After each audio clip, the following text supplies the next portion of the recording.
Wisdom chapter 14. Again, one preparing himself to sail, and about to pass through the raging waves, calleth upon a piece of wood more rotten than the vessel that carried him. For verily desire of gain devised that, and the workman built it by his skill.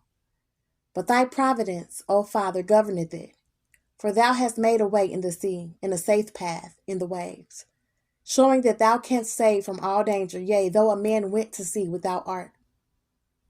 Nevertheless, thou wouldest not that the works of thy wisdom should be idle.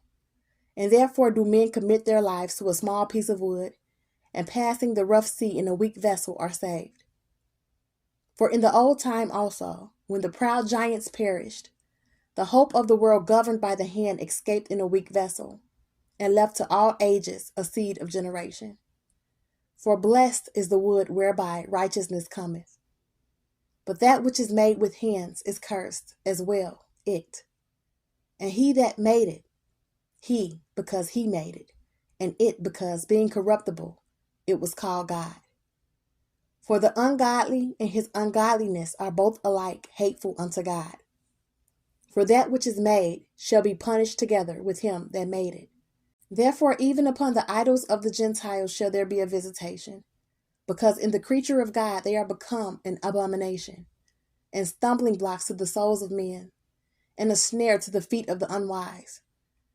For the devising of idols was the beginning of spiritual fornication, and the invention of them the corruption of life.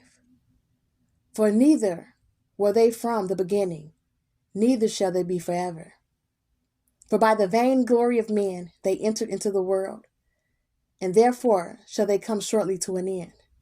For a father afflicted with untimely mourning, when he hath made an image of his child soon taken away, now honored him as a God, which was then a dead man, and delivered to those that were under him ceremonies and sacrifices. Thus in process of time, an ungodly custom grown strong was kept as a law, and graven images were worshipped by the commandments of kings, whom men could not honor in presence, because they dwelt far off, and took the counterfeit of his visage from far, and made an express image of a king whom they honored, to the end that by this their forwardness they might flatter him that was absent, as if he were present. Also the singular diligence of the artificer did help to set forth the ignorant to more superstition. For he, peradventure willing to please one in authority, forced all his skill to make the resemblance of the best fashion. And so the multitude, allured by the grace of the work, took him now for a god, which a little before was but honored. And this was an occasion to deceive the world. For men, serving either calamity or tyranny, did ascribe unto stones and stocks the incommunicable name. Moreover, this was not enough for them, that they erred in the knowledge of God. But whereas they lived in the great war of ignorance, those so great plagues called a peace. For whilst they slew their children in sacrifices, or used secret ceremonies, or made retellings of strange rites, they kept neither lives nor marriages any longer undefiled, but either one slew another traitorously, or grieved him by adultery.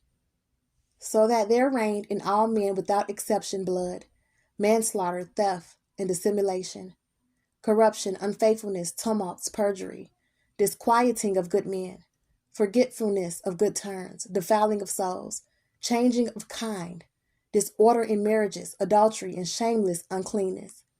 For the worshipping of idols not to be named is the beginning, the cause, and the end of all evil. For either they are mad when they be merry, or prophesy lies, or live unjustly, or else lightly forswear themselves. For insomuch as their trust is in idols, which have no life, though they swear falsely, yet they look not to be hurt. Howbeit, for both causes shall they be justly punished, both because they thought not well of God, giving heed unto idols, and also unjustly swore in deceit, despising holiness. For it is not the power of them by whom they swear, but it is the just vengeance of sinners, that punisheth always the offense of the ungodly.